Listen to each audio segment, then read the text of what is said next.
¿Sabían ustedes que el metal precioso que se menciona por primera vez y por muchas más veces, el que más se menciona con frecuencia en la Biblia es el oro? Bueno, sabemos que el oro es un metal que ha sido siempre muy valorado, muy apreciado en todo lo que es la joyería y ornamentos y cosas por el estilo, ¿no? Y bueno, ¿qué tiene esto de relevante? ¿Por qué hablamos del oro esta mañana? Porque en realidad saben que en la Biblia muchas veces se menciona el oro en sentido figurado, haciendo alusión a algunas de las características que tiene el oro y asemejándolo con la calidad de nuestra fe. Por ejemplo, se dice que el oro refinado es el de mejor calidad y algunas referencias de la Biblia, por ejemplo, como en el Salmo 19:10, cuando habla de la ley de Jehová o la palabra de Jehová, dice que es como oro refinado. Bueno, ¿y qué es el oro refinado?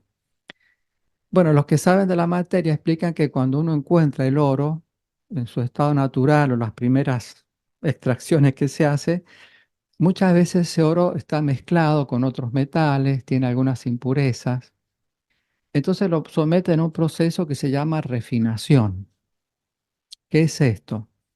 Bueno, lo ponen a unas temperaturas muy altas, imagínense, por ejemplo, 960 grados centígrados. Entonces, como el oro en ese calor tan grande se funde. Y allí cuando el oro está líquido, por supuesto, ni se acerca a eso, es cuando logran separar el oro de todas las impurezas o las cosas que le quitarían belleza. Entonces, cuando el oro se enfría y vuelve a su estado otra vez, ese oro refinado es de mucha más calidad, mucha más belleza y tiene características muy interesantes. Bueno, a eso hace alusión la Biblia. Por ejemplo, vamos a ver, en la primera carta de Pedro en el capítulo 1, en los versículos 6 y 7. Primera carta de Pedro 1, 6 y 7. Por eso ustedes sienten muchísima alegría, aunque por un poco de tiempo sea necesario que estén angustiados por diversas pruebas, a fin de que su fe de calidad probada, mucho más valiosa que el oro que perece a pesar de haber sido probado con fuego, sea considerada motivo de alabanza, gloria y honra en la revelación de Jesucristo. ¿Vieron la comparación? El oro que pasa por fuego, así todo no es tan valiosa como nuestra fe, cuando la fe es probada. Pero vieron que acá dice cuando pasamos por tiempos de angustia a lo mejor, ¿no es cierto? Bueno, ¿significa esto entonces que nuestra fe tiene que ser refinada? Es decir, tenemos que pasar por algún momento de angustia para esto. Y si es así, ¿quién nos refina? ¿Quién refina nuestra fe?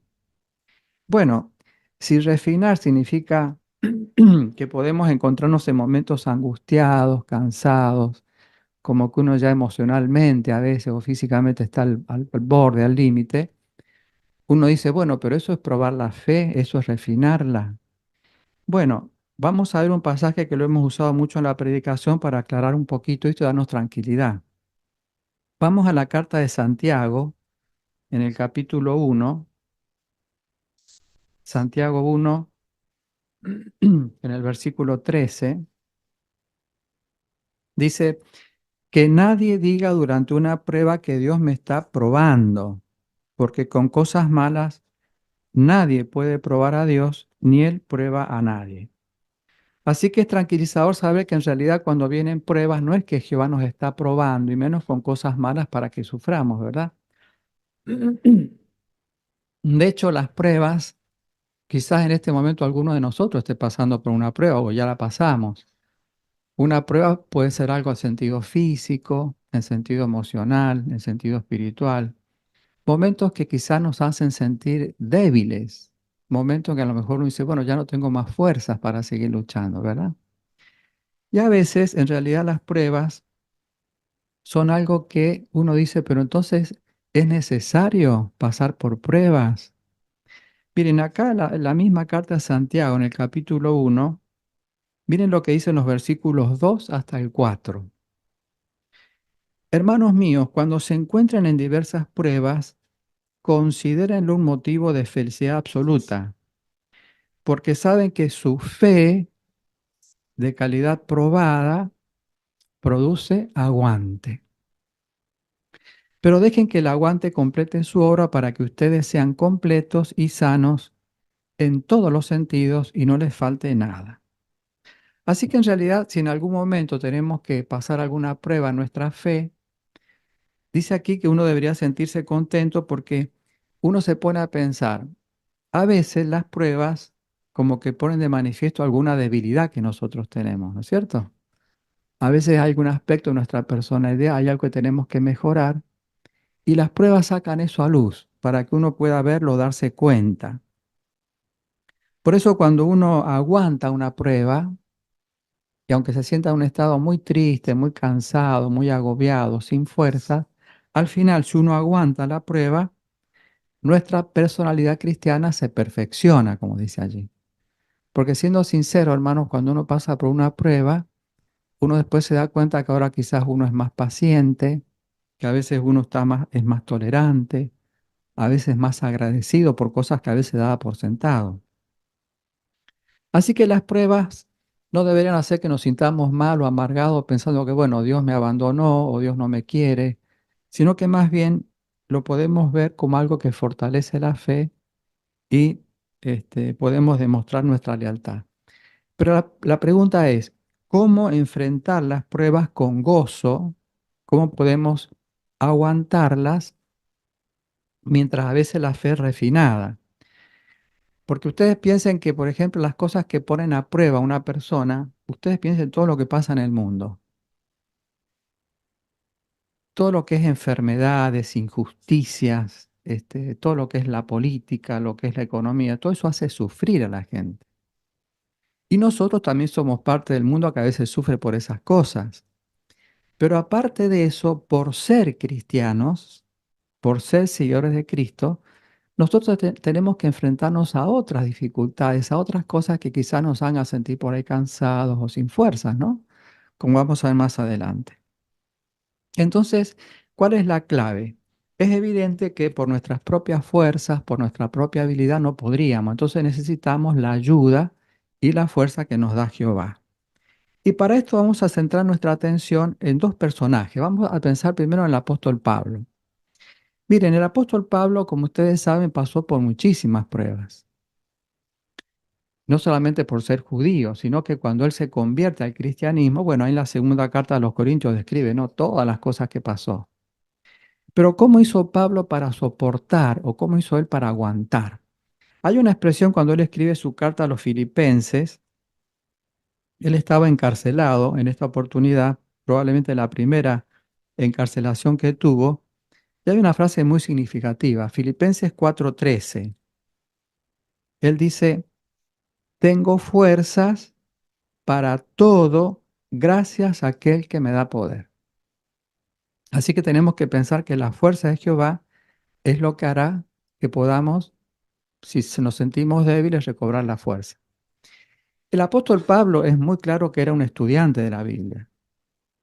Para el tiempo en que él vivió estaba todas las escrituras hebreas, casi todo completo, no, todas las escrituras hebreas. Entonces, cuando él estudiaba la Biblia, cuando él leía, cuando él meditaba, ¿cómo cobraba ánimo el apóstol Pablo para tener fuerzas? Él prestó mucha atención a siervos fieles del pasado. Por eso cuando uno mira en la carta a los Hebreos, cuando uno mira en el capítulo 11, cuando él describe esa larga lista de cristianos, de siervos fieles, qué le llamó la atención de esas personas? Bueno, él en todo el relato de Hebreos 11, empezando por el 1, él va describiendo a algunas personas que él descubrió eso por las escrituras. Pero ¿qué le llamó la atención al apóstol Pablo de esos personajes? Bueno, cuando uno mira en el versículo 32 dice que a él le faltaría tiempo porque en esta lista no puede incluir a todos, ¿no? Dice si hablara, por ejemplo, de Gedeón, de Barak, de Sansón, de Jefté, de David, tendría que hacer un libro mucho más grande. Pero ¿qué le llamó la atención? Fíjense, si miramos en el versículo 34 hay una frase que queremos destacar. Algunos de ellos, dice Pablo, apagaron la fuerza del fuego escaparon del filo de la espada, pasaron de estar débiles a ser fuertes. Así que él pensó, si algunos estando débiles pudieron ser fuertes, entonces yo también puedo. Vamos a detenernos en alguno de estos que menciona aquí. Vieron que él hablaba de que, por ejemplo, de David. Bueno, cuando uno mira la historia de David, uno se da cuenta que en ocasiones Jehová lo fortaleció, y siendo muy jovencito, ¿no? ¿Se acuerdan? Siendo un pastor, él para cuidar a sus ovejas pudo derribar a una vez a un león y una vez a un oso, ¿no? Hay que tener fuerza para hacer eso. Y David siempre dijo que era Jehová el que le da esa fuerza. Pero era a esto a lo que el apóstol Pablo quizás estaba llamando la atención. ¿En eso pensaba Pablo de David? No, parece que pensaba en otras cosas. Miren, sabemos que la historia de David es fascinante, ¿no es cierto? Cuando uno lee la Biblia, siendo muy jovencito de ser un pastor de ovejas, pasó a ser un sirviente más en la casa del rey Saúl, hasta llegó a ser un escudero con el tiempo. Entonces, cuando él ahora derriba a Goliat, dice la Biblia que Jonatán, que era el hijo de Saúl, enseguida se encariñó con él. Y David lo amaba a Saúl también. Pero claro, a medida que David iba tomando prominencia, dice que Saúl hasta lo puso a cargo de soldados y salían a algunas batallas. Entonces, cuando ellos venían de los logros contra los filisteos, que era el pueblo enemigo de Dios, en aquel tiempo las mujeres salían a agasajar cuando llegaba el rey con los guerreros. ¿Y se acuerdan qué pasó una vez? Las mujeres cantaban: Saúl ha derribado a sus miles y David a sus decenas de miles. Bueno, ahí empezó a cambiar la cosa, ¿no? Todo ese cariño que tenía Saúl empezó con envidia y se convirtió en un odio asesino. David tuvo que ir de fugitivo. David pasó por situaciones pero muy, muy angustiosas. En ocasiones estaba, pero completamente se sentía cansado, débil. ¿Cómo hizo David? Mire lo que descubrió el apóstol Pablo. Vamos a ver el libro de Salmos. Los salmos son libros que se caracterizan porque en ocasiones nos dicen quién lo escribió. Miren el Salmo 18 y vean el titulillo, o sea, el encabezamiento que tiene este salmo. Está en letra más chiquita, ¿no? Ahí el Salmo 18 dice en la letra chiquita al director de David, así que él lo escribió. El siervo de Jehová, quien le dirigió a Jehová las palabras de esta canción, el día en que Jehová los rescató de las manos de todos sus enemigos y de Saúl. Así que en este salmo es como que él va contando, mediante una canción, cuáles fueron sus vivencias cuando fue perseguido por Saúl y por otros. ¿Y qué es lo que dice David? Miren, vamos a ver algunos versículos. Por ejemplo, miren cómo sentía, cómo veía a Jehová. El versículo 2. Jehová es mi peñasco, mi fortaleza, mi libertador. Mi Dios es mi roca, en quien yo me refugio, mi escudo, mi poderoso Salvador, mi refugio seguro. Aunque él estaba contando algo del pasado, fíjense que aquí está en tiempo presente la oración. Es decir, David en el momento, en el presente, no lo que había pasado antes, él pensaba que Jehová era eso para él. Un refugio, alguien que le ayudaba. ¿Y en qué situaciones? Bueno, cuando uno mira, por ejemplo, el versículo 4 y después el 6, fíjense cómo veía él en lenguaje poético, está expresado en el versículo 4. Las sogas de la muerte me rodeaban. Una inundación repentina de hombres despreciables me aterraba. El 6. En mi angustia llamé a Jehová, a grito seguí pidiéndole ayuda a mi Dios. Desde su templo oyó mi voz. Mis gritos de auxilio llegaron a sus oídos. Así que aquí tenemos la primera clave. Cuando uno está angustiado, cuando uno tiene problemas, cuando uno está en una prueba, hay que orarle a Jehová, pero orarle con fe, pensando, bueno, todo lo que Jehová significa para nosotros. Así que la oración y la relación estrecha que él tenía con Jehová hizo posible que él pudiera pasar por momentos tan difíciles. Miren, ahí por ejemplo en el versículo 16, hablando de Jehová, dice, él extendió la mano desde lo alto, me agarró y me sacó de aguas profundas. el 17, me rescató de mi poderoso enemigo, de los que me odiaban, que no eran más, que eran más fuertes que yo. Cuando una persona está en un problema, él lo grafica como alguien que cayó en un pozo.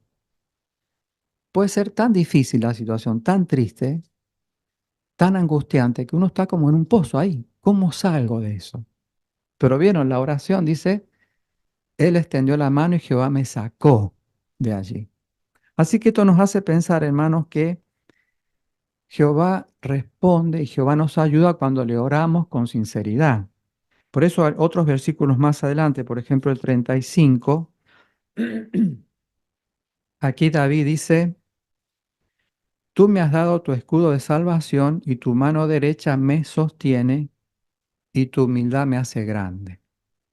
Así que qué lindas las palabras de David, viendo el efecto, lo que él sentía de parte de Jehová. De hecho, dice que Jehová, como dice aquí la expresión, tu humildad me hace grande, ¿no? Es decir, cómo Jehová estaba dispuesto como a agacharse, a ponerse en el nivel de David para poderlo ver por lo que estaba sintiendo. Bueno, a nosotros también, hermanos, nos va a sostener cuando estamos en momentos difíciles que podamos orarle a Jehová con sinceridad como lo hizo David. Pero ¿qué otra cosa descubrió Pablo en este salmo que le ayudó a David? Fíjense por favor el versículo 30, el Salmo 18, 30.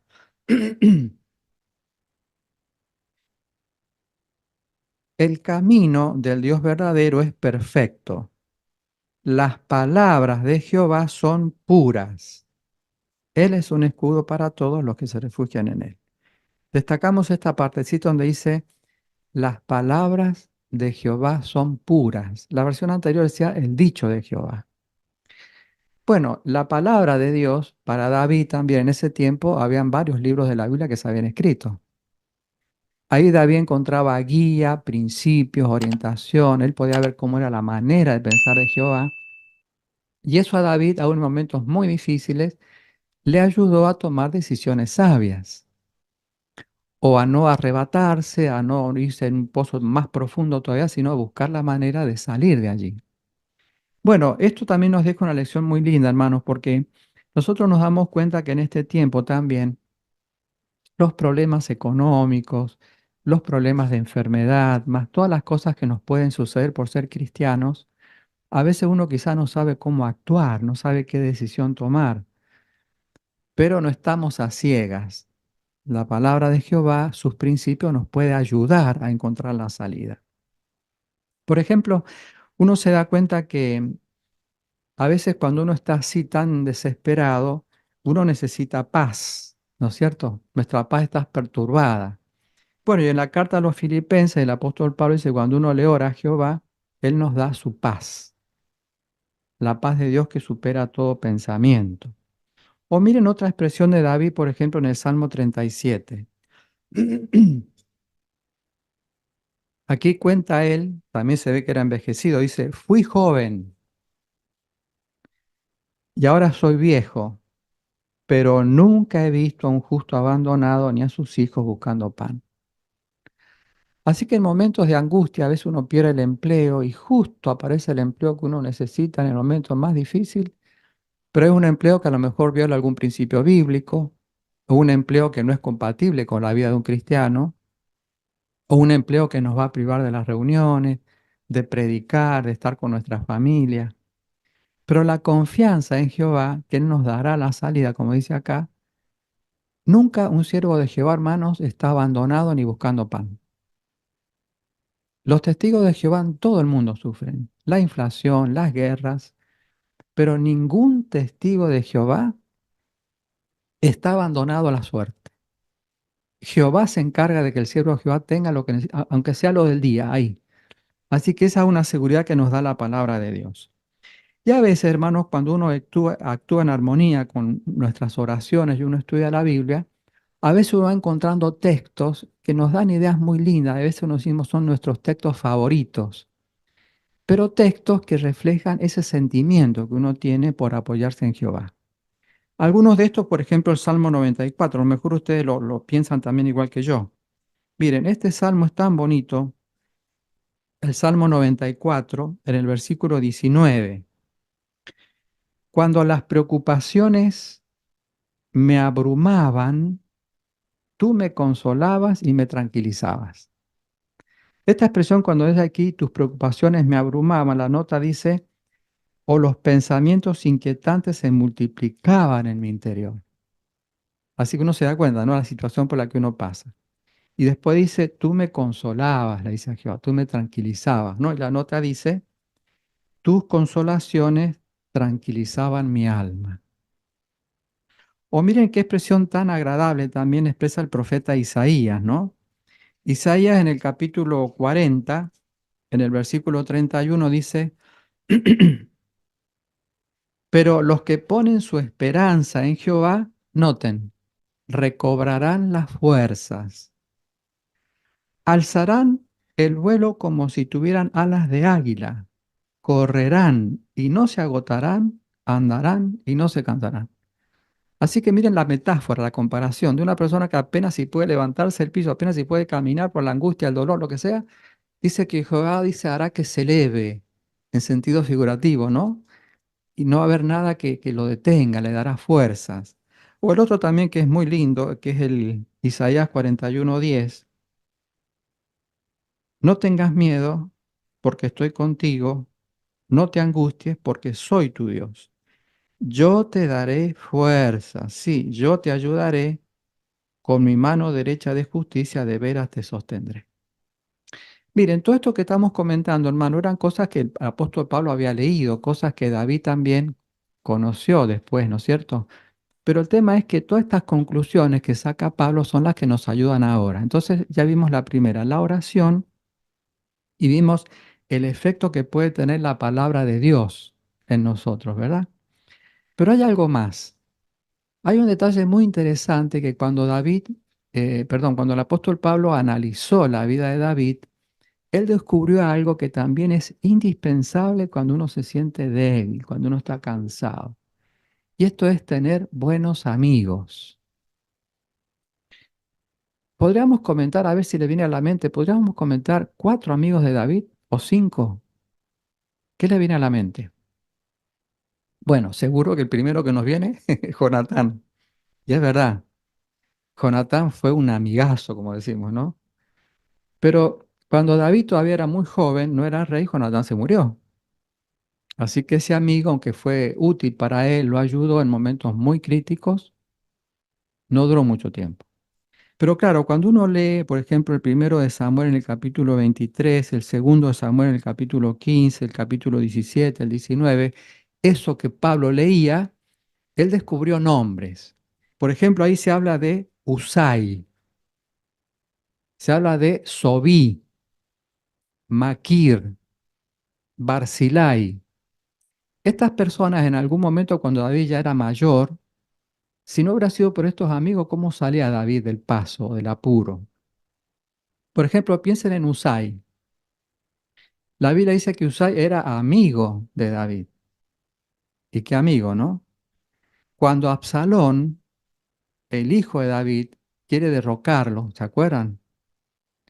En un momento, David tuvo que irse de Jerusalén. ¿Se imagina el rey escapando del palacio, yéndose por su vida porque Absalón quería asesinarlo? Y muchos los que habían sido compañeros de David lo traicionaron, se fueron con Absalón. Entonces miren lo que le dice David a Usai. Anda con Absalón, mi hijo, y decirle que vos también me traicionaste. Entonces cuando Usai fuera a verlo a Absalón, iba a decirle, bueno, ahora me pongo de tu parte, yo fui siervo del rey, pero ahora te sirvo a vos. Había un objetivo. Usai tenía que frustrar a otro que lo había traicionado a David ahí con sus consejos, pero miren qué amigo que Usai estuvo dispuesto a hacer eso. Claro, cuando él llegó a Jerusalén, el hijo de David, Absalón, como que no se la creyó de entrada, ¿no?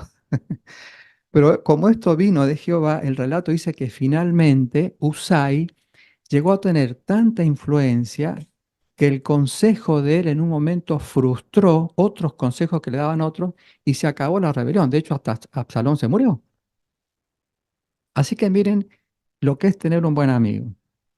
Y hay otros como Barzilai. La Biblia dice que Barzilai tenía 80 años de edad Y cuando David iba escapando, iba saliendo del palacio, huyendo por su vida con su gente, Barzillai es de los primeros que vino a David y le dio alimento, le dio ayuda, pero claro, como era un hombre mayor, le dio todo lo que podía y lo vio irse a David. Pero cuando David regresó de toda esta situación tan difícil, también Barzillai fue el primero que salió a recibirlo y acompañarlo de vuelta a David a Jerusalén.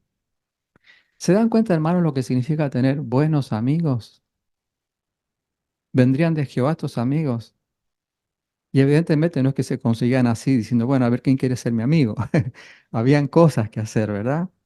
Bueno, el apóstol Pablo de esta experiencia, él también aprendió. Miren, cuando él estaba encarcelado también, vamos a buscar la carta a los Colosenses en el capítulo 4.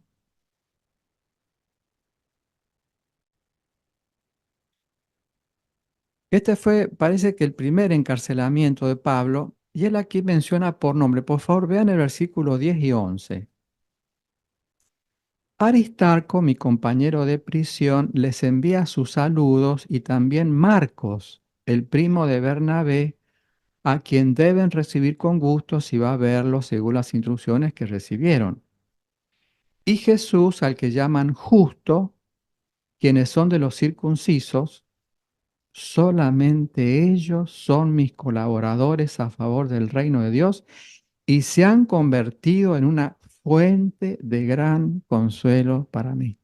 En la versión anterior decía que ellos se habían convertido en un socorro fortalecedor para Pablo. Pero ¿vieron lo que hicieron estos hermanos? Acá cuando habla de Aristarco dice que era su compañero de prisión. Así que probablemente Aristarco fue a verlo, fue a servirlo y también lo metieron preso con Pablo.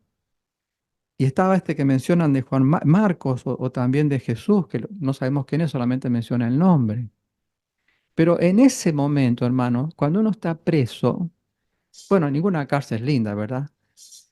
Pero uno se imagina en aquel tiempo tampoco era mejor que ahora. Y en aquellos tiempos las cárceles se ve que no le daban comida a los presos, ni le daban ropa. Los ponían presos y si no tenían alguien que les trajera comida o cosas. Esta gente estuvo al lado de Pablo para que él pudiera escribir cartas, para que pudiera seguir predicando, ¿verdad? Entonces, miren ustedes, el apóstol Pablo, viendo la experiencia de David, él mismo experimentó. Qué importante tener amigos. Y si nos ponemos a pensar, hermanos, nosotros como organización, nuestra hermandad mundial son nuestros amigos, muchos ni los conocemos. Ustedes fíjense, por ejemplo, cuando hay un desastre natural, hay alguna situación difícil, ahí están nuestros hermanos, los primeros que llegan, ¿verdad? Se forman comités de socorro. Miren, en países, por ejemplo, como uno ha escuchado Ucrania con la guerra, ahora en esa zona de Israel y lo demás, nuestra organización tiene comités de socorro atendiendo a los hermanos en medio de todo ese lío que hay. Bueno, en otras situaciones, como ustedes habrán visto, por ejemplo, en broadcasting tenemos relatos en nuestra página JW, nos van una crónica de lo que va pasando con los hermanos en Rusia. Vieron, semana tras semana nos van diciendo lo que ellos, cómo están, qué les pasa. Y así ha sucedido a través de los años, por ejemplo, en Corea, en Armenia, en Venezuela, ¿verdad? Inclusive, si ustedes se fijan en la última película que vimos en la Asamblea Regional, ¿se acuerdan esta familia ahí en África? Ya cuando va terminando la película, que se pone tan emocionante, cuando finalmente los hermanos logran llegar al campo de refugiados. ¿Es eso lo que les trajo alivio? ¿Es eso lo que los hizo sentir bien? Bueno, en algún sentido un poquito, porque ustedes vieron que las personas llegaban, las anotaban, les daban ropa, algo, bueno, y paz y siga y había que acomodarse por ahí. Pero cuando ellos vieron a los hermanos con el cartelito JW, eso fue la parte emocionante. Entonces vemos, hermanos, lo que significan tener buenos amigos. Bueno, esto también nos hace pensar, hermanos, que tenemos que esforzarnos por ser un socorro fortalecedor, una fuente de gran consuelo también para nuestros hermanos que están sufriendo. A veces no tenemos hermanos que estén desplazados, no tenemos hermanos que a lo mejor están en la guerra, pero a veces en nuestra congregación hay hermanos que pasan por situaciones pero muy tristes, ¿no es cierto?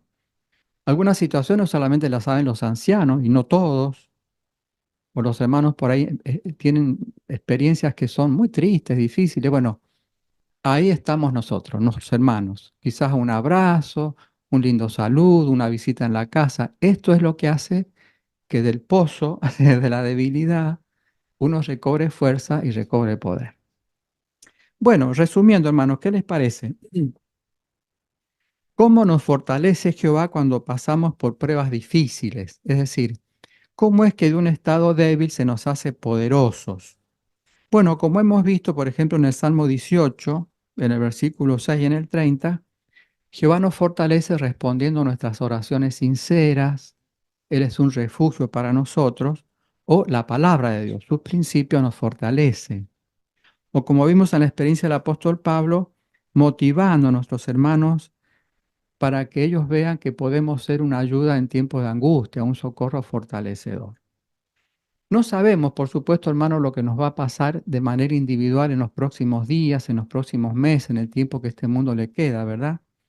Pero de una cosa estamos seguros, de que mientras más nos acercamos al tiempo del fin, es evidente que más que nunca vamos a necesitar consolarnos unos a otros, ser buenos compañeros y buenos amigos. Así que sigamos confiando en Jehová, porque miren, el texto de Isaías 30:15, que fue el texto del año, trae una idea muy linda que también se rescató en este video que vimos, ¿no? Ahí la expresión en Isaías 30:15 dice, su poderío resultará estar simplemente en mantenerse sosegados y plena confianza. Así que cuando atravesemos pruebas y nos sintamos débiles, recordemos que Jehová, hermanos, puede sernos poderosos. De un estado débil podemos pasar a ser poderosos y la cualidad probada de nuestra fe nos dará aguante para vida eterna.